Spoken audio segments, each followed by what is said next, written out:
नारायण आणि नारायणी तत्वाला माझा नमस्कार.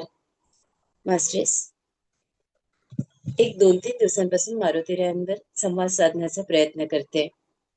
ओशोंच्या पुस्तकात एक कथा वाचली होती. एका कॉलेजमध्ये 2 प्राध्यापक होते. एक केमिस्ट्रीचा आणि दुसरा हिस्ट्रीचा. जर विषय बघितले तर पूर्णपणे वेगळे. पण या दोघांमध्ये खूप वैमनस्यत्व होतं, खूप भांडण होतं आणि दोघंही एकमेकांशी खूप भांडायचे.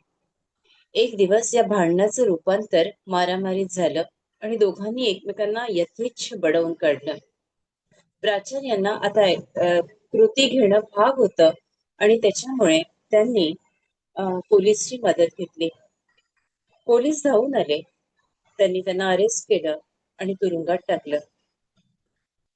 या दोघांना पहिले वेगवेगळ्या खोल्यांमध्ये ठेवण्यात आलं आणि नंतर काही दिवसांनी त्यांना एकाच खोलीत ठेवण्यात आलं. जेलर मात्र रोज बघायचा की या दोघांचं काय चाललंय.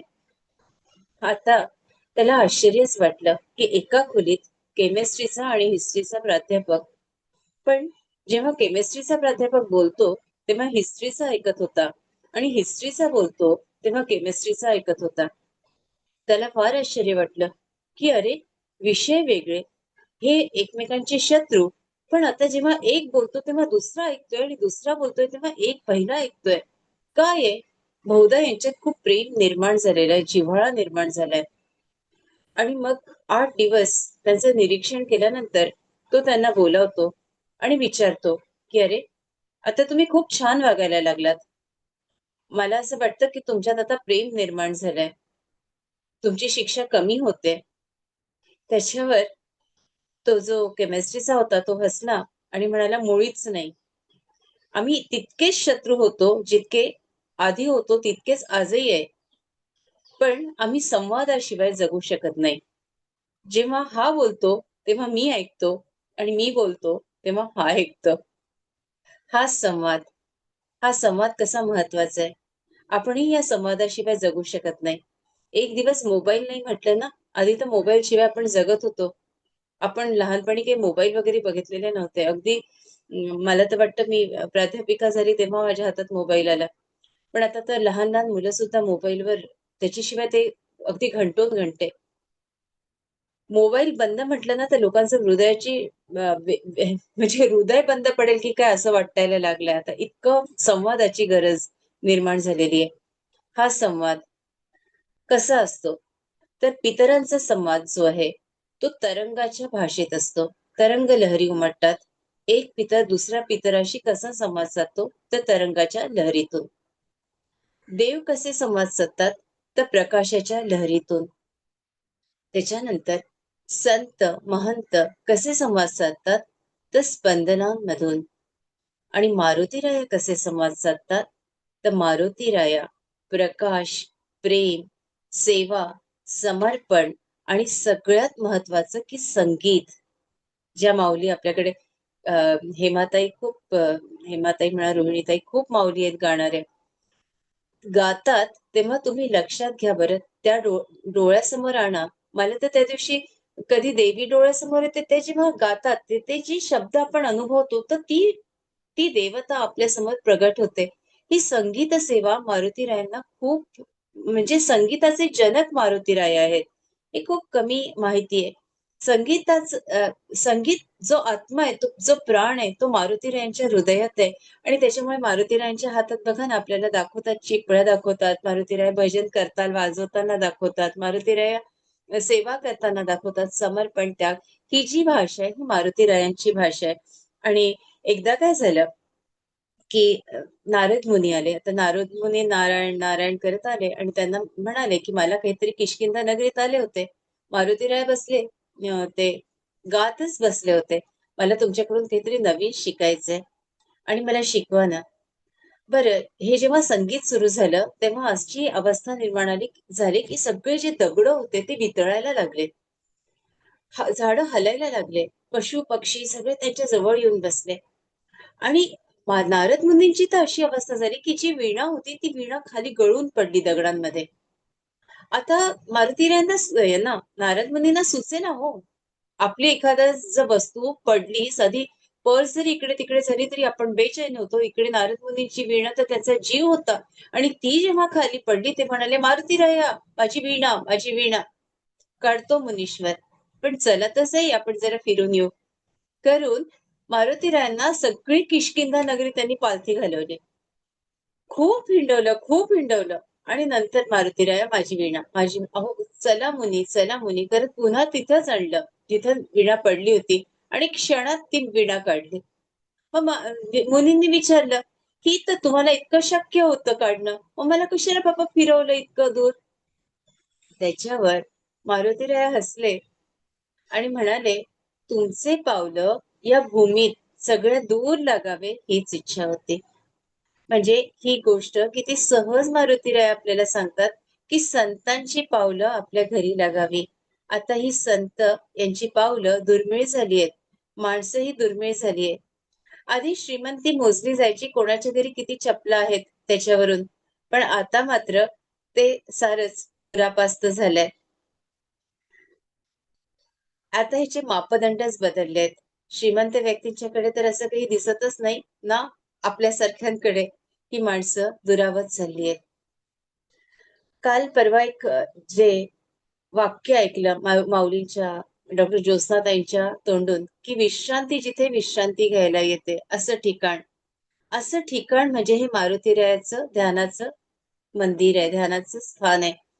आणि जर आपण बघितलं असेल तर मार्क झुकरबर्ग आणि अ, आपले स्टीव्ह जॉब्स यांनी नैनितालला, कैचीधाम बरीच मंडळी जाऊन आली आहे तिथे. इतकं छान वाटतं या ठिकाणी. म्हणजे Apple त्यांना मिळालं आणि त्यांनी आपल्या कंपनीचं स्टीव्ह जॉब्सनी Apple दिलं आणि Apple केवढं मोठं झालं. म्हणजे जो व्यक्ती एक साधी इस्कॉनची खिचडी खायला मैलोन-मैल पायी जात होते, आज ते केवढे सम्राट झाले होते. ते राहिले नाही. पण हे या ज्या गोष्टी आहेत, मारुतीरायाची कृपा होणं म्हणजे काय? तर हे आहे. अमेरिकेचे राष्ट्राध्यक्ष बराक ओबामा त्यांनी आपल्या खिशातून मारुतीरायांचं एक लॉकेट काढून दाखवलं होतं, की जेव्हा-जेव्हा मी काळजीत असतो, चिंतेत असतो, वैतागलेला असतो, मला सुचत नाही, तेव्हा मी यांचं स्मरण करतो आणि मला रस्ता मिळतो. थोडक्यात मारुतीराया शब्दांच्या पलीकडे आहे. आपण रोज हनुमान चालीसा ऐकतो. शंकर स्वयं आधी सुवन आपण म्हणत होतो, कारण लहानपणी आपल्याला ते तसंच शिकवलं होतं. पण काही संतांनी सांगितलं, की ते सुवन नाहीये, स्वयं आहे. शंकर स्वयं केसरी नंदन तेज प्रताप महाजगवंदन. यात महादेव स्वतः सांगतात आहे, की मी कोण आहे? तो शंकर स्वयं, मी स्वयं केसरी नंदन आहे, केसरीचा पुत्र आहे. आणि त्याच्यात जर आपण बघितलं, तर मारुतीरायांच्या शेपटीची भूमिका जी आहे, समर्थांनी याच्यात खूप लिहिलंय. म्हणजे एक वेळ कमी पडेल, जर समर्थांच्या ओव्या घेतल्या तर. तर पार्वती मातांना शंकर म्हणाले, "मला आता अवतार घ्यायचा आहे." "कुठला घेणार देवा?" "तर मी ब्रह्मचर्याचा घेणार." "पण मी तर तुमच्याशिवाय नाही राहू शकत हो." "मग असं कर देवी, शेपटीची भूमिका तू बजाव." असं ते म्हणाले आणि शेपटीनं काय कमाल केली आहे हे आपल्याला माहिती आता काल सगळ्या गोष्टी मी आपल्याशी बोलली, की सीता कुठे आहेत, राम कुठे आहे, ह्या सगळ्या गोष्टी. आता ही शेपटी कुठे आहे? तर आपला जो पाठीचा कणा आहे ना, अगदी ताठ होऊन बघा. तुम्हाला दिसेल, की आपली शेपटी म्हणजे मूलाधारापासून अगदी सहस्रारपर्यंत आणि इथे बघा ना आपल्याला केस आहेत. आहे ना? म्हणजे ही शेपटी जी आहे, ती आपल्याच जवळ आहे. ही आहे कुंडलिनी, जी आपली जागृत होते आणि हा जो अनुभव आहे ना मास्टर्स, हा इतका अद्भुत आहे, इतका अद्भुत आहे, की जो शब्दात व्यक्त करता येत नाही. जी कृपा बरसली ना आणि याच्यासाठी फक्त सेवा, समर्पण, त्याग जे मी आता मारुती यांचं बोलली ना, आपल्याला प्रेम, प्रत्येकाबद्दल प्रेम, या ज्या गोष्टी आपण आपल्या हृदयात ठेवल्या, की ह्या अशक्य असं काहीच नसतं. या गोष्टी आपल्याला प्राप्त होतात. तर अ, हा एक छान वाटला, की शेपटी आणि इथे एक शेपटीचे केस आणि हा ॲक्टिव्हेट होतो म्हणजे काय? भन्नाट आहे सगळं. पण होतो तो. आणि क्रियायोग जो आपण करतोय, बऱ्याच वर्षांपासून क्रियायोग करतोय. मी तेव्हा सांगितलंच नाही कोणाला, कारण मग थोडी धास्ती बसते, की "अरे बापरे! क्रियायोग मी करते." हातात ते व्हेइकल देऊन द्यायचं, ते चालवायला आपण मारुतीराय शिकवत असतात आपल्याला. ते त्या व्यक्तीच्या हातात व्हेइकल आलं, की ते त्याला तो चालवतो. आपली सुरुवात काय सायकलपासून झाली आपण सगळ्यांनी सायकल शिकलो, मग हळूहळू स्कूटर शिकलो, मग गाडी शिकलो, असं आपण शिकतो. पण एकदम जर आपल्याला हात काढून घेतला तरी मी कसं चालवू असं असतं. तर मग मारुती राया या गोष्टी आपल्याला असं स्टेप बाय स्टेप शिकवत असतात. आणि हातात आल्यानंतर मग हळूच कधीतरी सांगतात, "तू जे करत होती ना, तू क्रियायोग आहे." असं आपण मारुतीरायांचं स्थान बघूया. मारुतीरायांचं स्थान सप्तचिरंजीवाचा श्लोक घेतला होता पहिल्या याच्यात. तो असा, की अश्वत्थामा, विभीषण आणि बली हे तिघ जण, या तिघांचं नाव पहिले 3 ह्याच्यात आहे. मध्ये हनुमान आहे आणि नंतर व्यास, कृपाचार्य आणि परशुराम. जर आपण त्यांचा क्रम बघितला तर पहिले जे 3 आहेत म्हणजे अश्वत्थामाने दानवांचीच मदत केली आहे, कौरवांचीच मदत केली आहे. विभीषण राक्षस कुळातील आहे, बली हा दितीचा पुत्र आहे, म्हणजे राक्षस परिवाराशी संबंधित. आणि हनुमान हे मध्ये आहेत.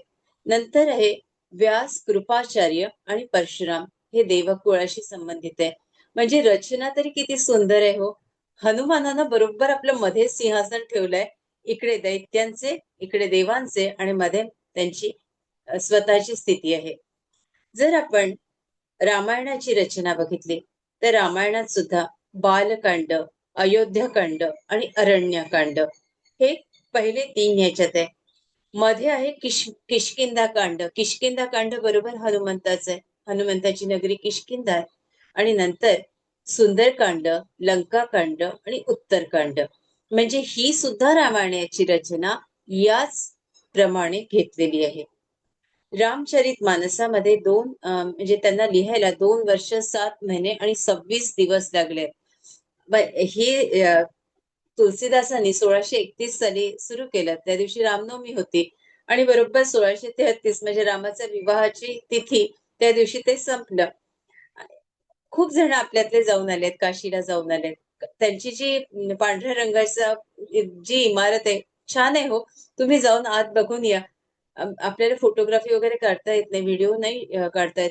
पण इथली ऊर्जा तर मिळवता येते ना तिथे जाऊन. इतकं सुंदर मारुतीरायाचं वगैरे मंदिर आहे, श्रीरामाचं मंदिर आहे आणि काय ऊर्जा जाणवते तिथे. इथे जेव्हा ते गेले होते, आपल्या आईला, अन्नपूर्णेला आणि त्यांच्या वडिलांना रामचरित मानस त्यांना दाखवायचं होतं. ते काशीला गेले. त्यांनी ऐकवलं विश्वनाथ, त्यांचे वडील. आणि विश्वनाथाच्याच मंदिरात ते जे रामचरित मानस त्यांनी ठेवलं. रात्री पट बंद करतात, पडदे बंद केले. आणि सकाळी जेव्हा त्यांना खूप घाई झाली होती, काय म्हणतात, महादेवानं काय मला सिग्नल दिलाय, काय सूचना केलीये. त्यांनी ते रामचरित मानस जेव्हा हातात घेतलं, तेव्हा त्याच्यावर सत्यम, शिवम, सुंदरम ही मोहोर उमटली होती. आणि म्हणतात की कणाकणातून त्या दिवशी सत्यम, शिवम, सुंदरम हा ध्वनी येत होता. महादेवानीच त्यांना सांगितलं होतं, महादेवानी आणि पार्वतीनी स्वप्नात येऊन की तुम्ही हे पूर्ण करा, हातात घ्या. आणि मुनींनी ते हातात घेतलं आणि ते पूर्ण झालं. हे अवधी भाषेत आहे, फार गोड आहे.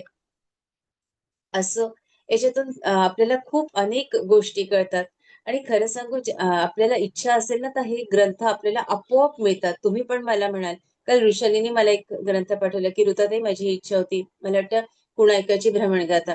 तर तिला तो फक्त कुरिअरचा काय तो खर्च आला असेल, बरोबर तिला आपोआप तिच्या हातात पडला. असे तुमच्या हातात पण ग्रंथ पडतात का? ते जरा बघा, लक्षात द्या. मला ते एक रद्दीवाला आणून देतो. रामचरित मानस, रामायण कितीतरी इतके रेअर रेअर पुस्तक होते. 500-500 पानांची पुस्तकं. हा रद्दीवाला कुठही कधीही एक पैसा घेत नाही आणि हे ग्रंथ मला आणून दिले त्यांनी. हे ग्रंथ त्यांनी मला आधीच आणून दिले. म्हणजे आपली गमन सुद्धा क्रिया जेव्हा पहिल्यांदा घेतली ना, त्याच्या आधीच मारुतीरायांनी ही व्यवस्था करून दिली होती, की हे बघ याच्यावरून नजर तुला घालायची आहे. आणि ती सगळी तयारी त्यांनी करून ठेवली होती. काल एक गोष्ट बोलता बोलता राहून गेली. ती म्हणजे प्रेमाची गोष्ट, जी मारुतीरायांची आपल्याला सांगायची होती. की 14 वर्ष वनवास सीतामाईंनी भोगला आणि 14 वर्षानंतर आता त्यांना पुन्हा राजसिंहासन देणार, सगळा विधी करणार, यज्ञ करणार, वसिष्ठ मामुनी, सगळे ऋषी, सगळे मुनी, सगळ्या राण्या, सगळे जण, त्यांचा लवाजमा आलेला. तिथे मोठी पूजा आता बांधली होती. यज्ञ होता. आणि आईंना सांगितलं होतं की तुम्ही लवकर करा, लवकर करा. आता 14 वर्षानंतर स्त्री सुलभ स्वभाव, की आपण शृंगार करतो आणि तो शृंगार करायला आईसाहेबांना जरा जास्तच वेळ झाला. इकडे वसिष्ठ महामुनी सांगतात आहे की लवकर ये सीता सीता, सांगा त्यांना की लवकर या लवकर या. शेवटी मारुतीराय म्हणाले थांबा आईसाहेबांना मी घेऊन येतो. आणि मग ते गेले त्यांच्या दालनात. जरा डोकावलं त्यांनी. आईसाहेब चला लवकर, सगळे वाट बघतात आहे. मुनींनी सांगितलं, प्रभूंनी सांगितलं, आपल्याला बोलावलंय. येते हा मारुती. आणि अगदी घाईघाईनं एक मोठा चांदीचा डबा होता. त्या चांदीच्या डब्यात होता शेंदूर. तो शेंदूर मातेनं आपल्या भांगात भरला. मारुतीरायांनी बघितलं अगदी असं उत्सुकतेने की माते काय करता तुम्ही? आता या ब्रह्मचार्याला काय सांगायचं म्हणून त्यांनी सांगितलं की माझं म्हणजे प्रभूंचं प्रेम माझ्यावर वाढावं याच्यासाठी मी हा शेंदूर आपल्या भांगात भरते. बरं बरं आईसाहेब चला चला लवकर. आणि आईसाहेब अगदी घाईनं पायऱ्या उतरल्या आणि तिकडे त्या दिशेने वळले. इकडे मारुतीरायांनी काय करावं? एवढा जो मोठा चांदीचा डबा होता ना तो सगळा आपल्या शरीरावर पालथा करून घेतला. आणि सगळा शेंदूर शेंदूर शेंदूर शरीरावर. आणि त्या अवस्थेत मारुतीरायांची पावलं तिकडे यज्ञाच्या दिशेने वळली. आता सगळी मंडळी खो खो खो खो हसायला लागले मारुतीरायांना. इतके हसत होते थट्टेच्या स्वरात. आणि मातेलाही आता काही समजे ना की हे यांना काय केलं. प्रभूंनी मातेकडे बघितलं. अहो मी या मारुतीला सांगितलं होतं हो, हा भाग भरतानाच यांनी मला विचारलं की प्रभूंचं प्रेम मिळावं म्हणून मी हा भांग करते. बघा हो सगळं शेंदूर यांनी माझा स्वतःवर उपडला. आणि त्या हसायला लागल्या. पण प्रभूंच्या डोळ्यांना मात्र धार लागली. खूप रडायला लागले प्रभू. त्यांना समजत नव्हतं. अंगावर रोमांच, हृदय भरून आलं, डोळ्यातनं पाणी. आणि ते उठले. त्यांनी मारुतीरायांना घट्ट मिठी मारली. मारुती, हा शेंदूर या विश्वातला संपला तरी चालेल, पण माझं तुझ्यावरचं प्रेम यात किंचितही ढळणार नाही रे. असे हे मारुतीराया बाल अगदी सुलभ भावातील निरलस प्रेम ज्याला म्हणतात तसं करणारे. आपल्याला तसं प्रेम करता येईल का मला माहिती नाही, पण प्रयत्न तर करूया. मारुतीरायांची कृपा आणि आशीर्वाद मिळवण्याचा, त्यांच्यावर प्रेम करण्याचा अगदी हृदयापासून. चला तर मग आपण आपले चष्मे बाजूला काढून ठेवूया. खूपदा असं होतं मास्टर्स की जर मी मित्रमैत्रिणींची गंमत करून मी कोण आहे हे ओळखा बघू कोण आहे म्हणून खूपदा आवाज बदलण्याचा प्रयत्न करते, पण सगळे माझा आवाज ओळखतात. म्हणतात तुझा आवाज टिपिकल आहे, तू लपवूच शकत नाही. पण आपल्या ध्यानाच्या याच्यातून मारुतीरायाची कृपा आहे. असं काहीतरी ते आपल्याकडून करून घेतात की ते शब्दांच्या पलीकडलं असतं. त्यांची कृपा आहे, त्यांचा आशीर्वाद आहे आणि म्हणून या सगळ्या गोष्टी आपल्यापर्यंत पोहोचतात आहे. देणारे, करते, करविते हे मारुतीराय श्री समर्थ आहे. आपल्या सगळ्यांना, आपल्या आई-वडिलांना, आपल्या गुरूंना प्रणाम करते आणि या क्रियेला सुरुवात करते.